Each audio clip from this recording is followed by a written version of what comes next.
Welcome to the Week 6 football podcast from Southern California Prep Insider. As always, Connor Morissette, Keith DeMolder here with you. We're here at Dorsey High School this week. The Dons, another loss. They're still winless on the year. We'll get to them in a little bit. We've got a new top 10 this week. Game balls, as always. Then we'll finish up the show with our picks. Keith, how you doing? I'm doing fine. An interesting week, to say the least. A lot of losses from the top 10 like we saw last week, but some teams making some real progress, so very excited. Into the top 10 we go, and you had a chance to check out this team. Huntington Park played at Palisades on last Friday, and this was a 1-point game. Huntington Park, a Division II team, played their hearts out. They were, I think, 7 or 8 last week. They fell to 10 after losing to Palisades, but give me the lowdown on that game because it seemed very, very crazy. Oh yeah, absolutely. So Huntington Park coming into it, 60-plus points in the last 2 games that they played. Only suited up 23 players, so it was an interesting game throughout. Things going back and forth. Palisades had the early 21-8 lead at the half, but an interesting name, Bejon Lee, absolutely tore it up that game. He had a touchdown.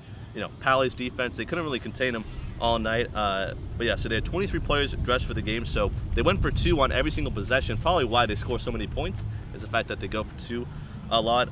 That said, the Palisades defense, they had some plays against Huntington Park's passing offense. They had a pick, and it just goes to show that Huntington Park, they can't really score without the running game. Okay. And so they run a triple option offense, actually, which was interesting to see. You never see a triple option other than Georgia Tech or Navy. But yeah, they have a lot of talent for sure. 23 players, and they can still put up 34 points and almost win. Yeah, it's crazy to see. So they are the first team in our top 10 at number 10, as you hear the Dorsey band, the percussion section very loudly. Number 9 is Venice. They lost first Newberry Park 52-42. The offense, we know with Bryson Tremaine, it's going to be very explosive, but defensively there's question. There's another team, Venice, that just doesn't have too many players, so they're at 9, but I think they're going to stay there for a lot of the year. I see them as like an 8-15 kind of team in the LA City section, and they'll be dangerous come league play. Right, yeah, absolutely. They're always on the cusp. They just, they have certain things on their defense that they need to tweak up. So their offense started slow in their game and picked it up in the second half. The rushing game, 145 yards, 5 touchdowns through the air. The Gondos had 255 yards and a touchdown. But ultimately, Newberry Park, their offense, especially running the football, unbelievable. 437 yards and 7 touchdowns. Venice, they need to get their stuff ready to go on the defensive line if they're going to try and win some ball games. Number 8, Banning. They crushed Hawkins 50-0. They improved to 3-2. The Marine League is looking great. Narbonne, I'll be honest, they're number 1, but they're still looking vulnerable. Banning's there, Carson's there. That's going to be a very, very intriguing league this year. We have Banning at 8, and then Carson at 7. So the Marine League is looking probably like the toughest league, I'd say, in the city section right now. Banning, they killed Hawkins. Carson was off, so those are your 2 teams at 8 and 7. All of these teams are going to play each other. I think these are going to be some great games. Yeah, absolutely. And you can't forget San Pedro. They come absolutely. In. They're another team that's a force to be reckoned with for sure. But yeah, looking at Banning, 37 points in the first quarter. Just goes to show you how good this offense is at getting started early. And Hawkins, they have very limited roster, so really not much of a force. Banning with an easy win. At number 6, Dorsey. You got to give them credit for playing tough teams, but they haven't shown up really for any of these games. They're 0-4. They just lost to Lincoln from San Diego 40-7 on this very field. Now they play this week Culver City here. It's tough to see them win that game. Are we looking at an 0-5 start for Dorsey after they gave Narbonne a great game in the LA City Section Division I championship game last year? Right, yeah. You hate to see Dorsey going 0-5 to start the year because they have so much talent. They're so well coached, but I think it could happen. That said, their secondary did rebound against Lincoln. Lincoln, the home of former NFL running back Terrell Davis, now in the Hall of Fame. So it goes to show you that Lincoln, they have a potent rushing attack. And Utah commit Kenyon Sims, just another example of that. They had 260 yards and 5 touchdowns combined rushing the football. Dorsey has yet to win a game this year, and they're playing Culver City next week at a team that's very good. At 5, into the top 5, Palisades, who you went on about Huntington Park. They win 35-34 over Huntington Park to improve to 4-1. They actually have the best record out of the top 10. No undefeated teams left. You gave us the Huntington Park scouting report. Let's hear the Palisades one. Yeah, so Palisades, very, very sloppy play all night long. They had 5 turnovers in that game against Southgate, 7 turnovers.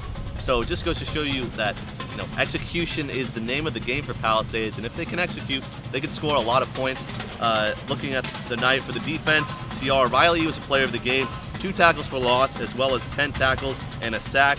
Will Janney had a pick 6, but the problem was that Pally just could not get the run up all night, and they had a kick return on special teams that went for 88 yards. That was a big one, but they had a lot of special teams errors. They had a fumble where the ball hit off the shoulder of Cameron Bailey on a punt, and then they had a punt actually blocked and returned for a touchdown by Huntington Park. So they need to tighten the screws if they want to get some wins. Yeah, and clearly that team has talent. I mean, Right. Rocco Beckett, the Riley brothers, Ari Salas, all Yep. players who are going to play in college at some point.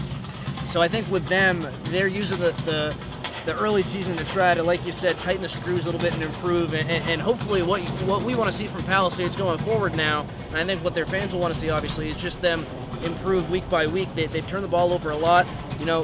You can do that against a Huntington Park, but if they go into the playoffs, you can't do that against a Narbonne or San Pedro. So Right. we'll see how they improve. But for right now, we have them at 5. There's a lot of talent, but they need to make some changes. Absolutely, and they have some good teams coming up. Hamilton and Fairfax, those are teams that have won some big games. So Palisades, they have the talent. Let's just see if they can execute. Yeah, Fairfax is knocking on the door of our top 10, as is who beat Palisades? Southgate Yeah. and San Fernando. Those are 3 teams who are still on our radar, so shout out to those teams. Into the top 4, Birmingham. They beat Agora like you predicted. I was wrong on that.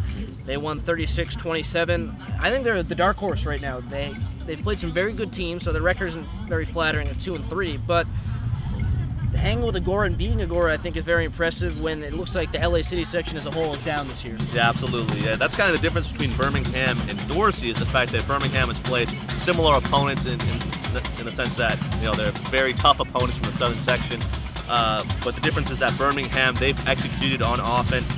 The defense wasn't perfect against Agora. They allowed 4 passing touchdowns as well as 61% completion. So the secondary has to get a little bit better if they're going to try and beat some of these good teams. But watch out for them because the rest of the schedule pretty easy to say the least. At 3, Crenshaw, they lose at home to Vista Murrieta 30-20. That's a Vista Murrieta team that hadn't won yet, but hey, Southern Section, they were playing some tough teams, so Crenshaw battles with them, but they were 2 last week. They fall to 3 because they gave their opponent the first win of the year. I still think they'll be okay in the long run. They're dangerous for the LA City section for sure.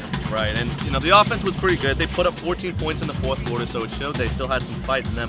But ultimately, the running game for Vista Murrieta was just too good, over 200 yards rushing. They have a lot of transfers, so once they get those transfers, it'll be a different story. They have a bye week this week, so that'll give them a chance to recoup after the loss and get ready for this hard league schedule. Now, the next 2 teams in our top 10 have bye weeks as well. San Pedro at number 2.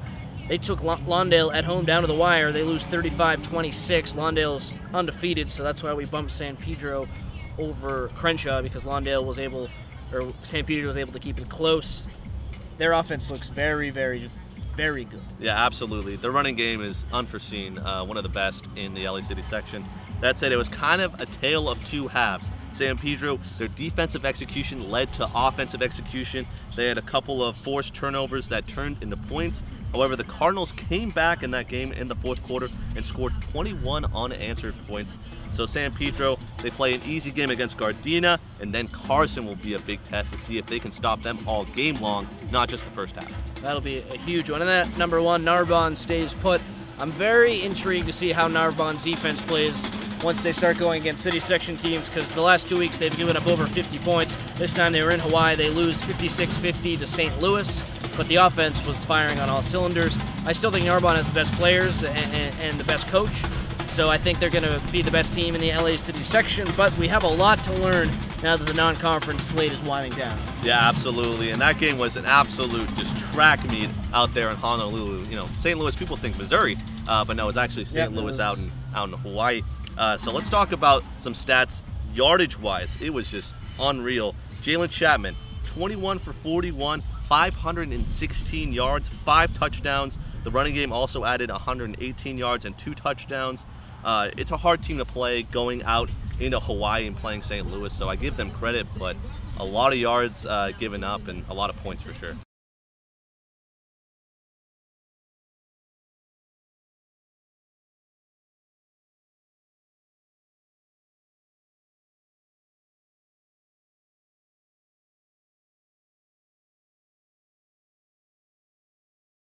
Now we'll move on to the game balls, where we give game balls to who we thought were the players of the week in the LA City section. I have mine. Keith has his tradition. We'll start with you. Who do you have?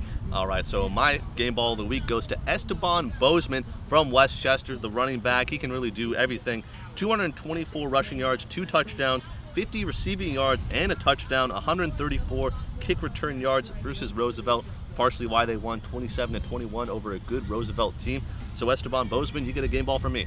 I thought he was tremendous in a loss against Carson. He made a couple of mistakes, but overall he was a very talented offensive player for Westchester against Carson. So I agree with you. He deserves that. He's a talented player who's under the radar in the LA City section.